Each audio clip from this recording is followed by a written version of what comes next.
Chapter 30. And Moses spake unto the heads of the tribes concerning the children of Israel, saying, This is the thing which the Lord hath commanded. If a man vow a vow unto the Lord, or swear an oath to bind his soul with a bond, he shall not break his word. He shall do according to all that proceedeth out of his mouth.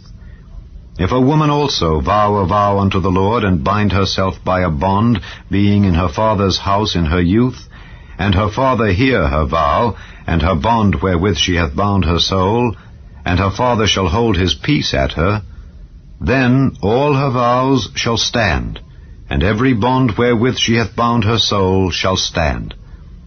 But if her father disallow her in the day that he heareth, not any of her vows or of her bonds wherewith she hath bound her soul shall stand, and the Lord shall forgive her, because her father disallowed her. And if she had at all an husband when she vowed, or uttered aught out of her lips wherewith she bound her soul, and her husband heard it, and held his peace at her in the day that he heard it, then her vows shall stand, and her bonds wherewith she bound her soul shall stand.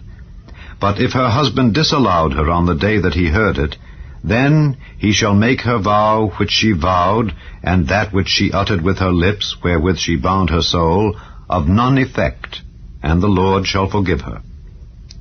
But every vow of a widow and of her that is divorced, wherewith they have bound their souls, shall stand against her.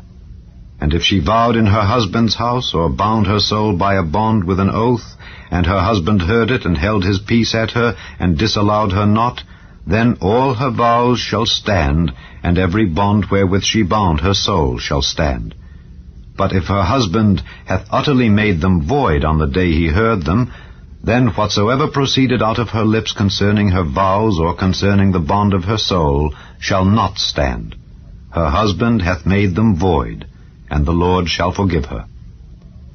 Every vow and every binding oath to afflict the soul, her husband may establish it, or her husband may make it void.